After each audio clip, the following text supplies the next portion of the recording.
Hamma qora tuynuklar haqida eshitgan. Ular koinotdagi eng ekstremal obyektlardan biri.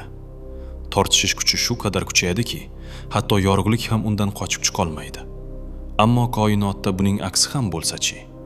Ichiga hech qachon kira olmaydigan, aksincha modda, energiya va hatto yorug'likni tashqariga itarib chiqaradigan joy bo'lsa-chi? Bu oq tuynuk. Savol oddiy. Agar fizika bunga yo'l qo'ysa, nega uni hali hech kim ko'rmagan? Oq tuynukni eng sodda qilib aytganda, qora tuynukning nazariy aksi deyish mumkin. Qora tuynuk hamma narsani ichkariga tortadi. Oq tuynuk esa buning teskarisini qiladi. Hamma narsani tashqariga chiqaradi. Qora tuynukdan hech narsa qochib chiqa olmaydi. Oq tuynukka esa hech narsa kira olmaydi.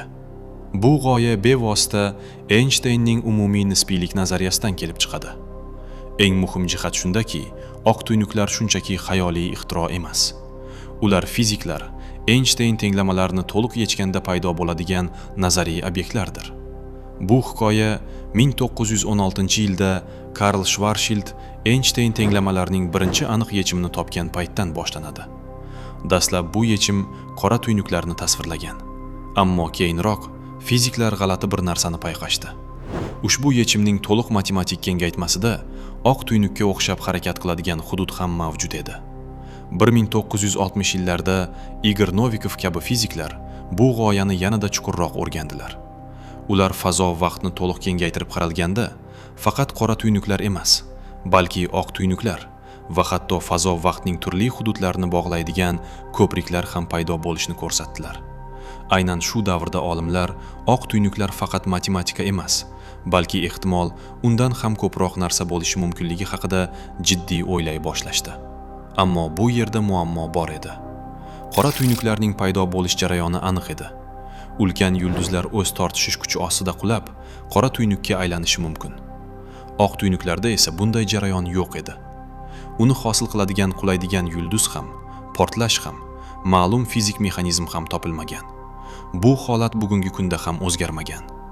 Oq tuynuklar tenglamalar bo'yicha mumkin, lekin ma'lum fizika ularning haqiqiy paydo bo'lishini qo'llab-quvvatlamaydi.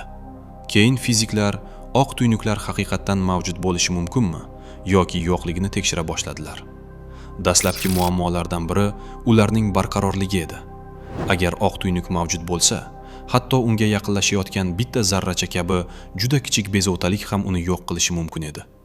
Boshqacha aytganda, oq tuynuklar nihoyatda beqaror bo'ladi. Demak, ular paydo bo'lgan taqdirda ham biz ularni kuzata oladigan darajada uzoq yashamasligi ehtimoli katta.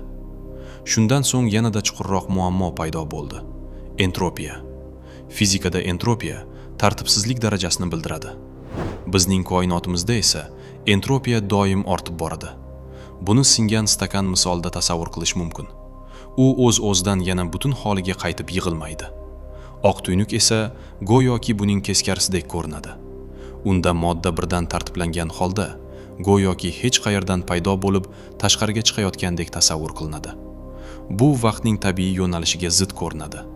Shu sababli ko'plab fiziklar oq tuynuklarni hech bo'lmaganda klassik fizika doirasida jismonan real deb hisoblash qiyinligini ta'kidlaydilar.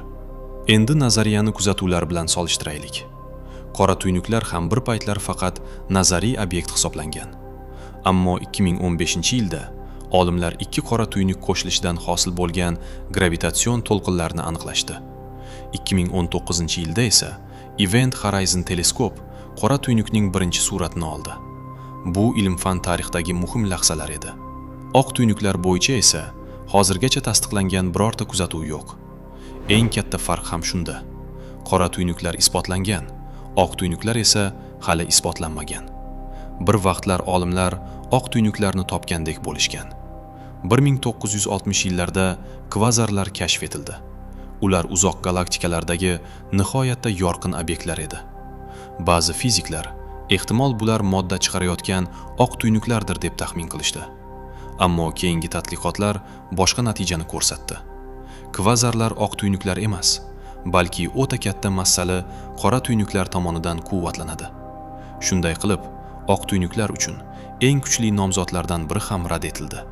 Bir muddat oq tuynuklar jiddiy ilmiy tadqiqotlardan chetda qolgandek bo'ldi. Ammo keyin ular yana qaytdi. bu safar kvant fizikasi orqali. Endi ular ulkan kosmik obyekt sifatida emas, balki ancha kichikroq va nozikroq hodisa sifatida ko'rib chiqila boshlandi. 2018-yilda fizik Carlo Rovelli va uning jamoasi keskin g'oyani ilgari surdi. Ularning fikricha, qora tuynuklar singulyarlik bilan tugamasligi mumkin. Aksincha, juda uzoq vaqt o'tgach, ular oq tuynukka aylanishi ehtimoli bor. Bu jarayon ba'zan kvant sakrash deb tasvirlanadi. G'oya sodda, ammo kuchli.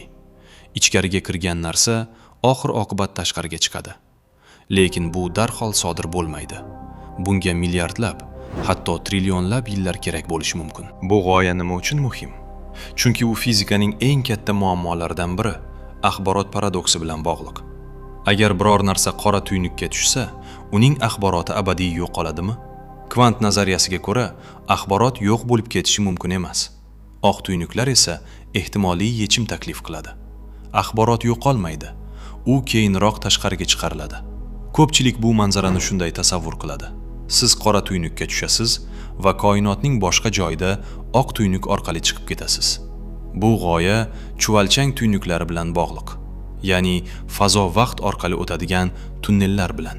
Matematik jihatdan bunday tuzilmalar mavjud bo'lishi mumkin, ammo real hayotda ular beqaror. Ular juda tez qulab tushadi. Shu sababli hozircha bu fikr nazariya va ilmiy fantastika chegarasida qolmoqda. Endi eng katta g'oyaga yetib keldik. Katta portlash, ya'ni koinotning boshlanishi. Hamma narsa bitta nuqtadan tashqariga kengaygan. Bu manzara oq tuynukka juda o'xshab ketadi. Ba'zi fiziklar bu bog'liqlikni o'rgangan, ammo ehtiyot bo'lish kerak. Bu isbot emas, faqat o'xshatish. Shunga qaramay, bu oq tuynuklar koinotning kelib chiqishi bilan qanday bog'lanishini ko'rsatadi. Oq tuynuklar mavjud bo'lishi ham, bo'lmasligi ham mumkin. Ammo ularning ahamiyati bundan ham kengroq. Ular bizni yanada chuqurroq savollar berishga majbur qiladi. Vaqt faqat oldinga qarab harakat qiladimi? Qora tuynuk ichida aslida nima sodir bo'ladi?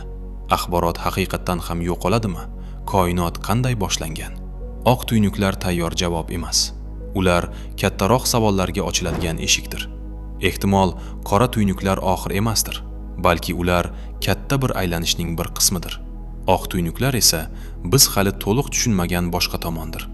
Hozircha ular nazariya va haqiqat oralig'ida, ilm-fan va sir chegarasida mavjud.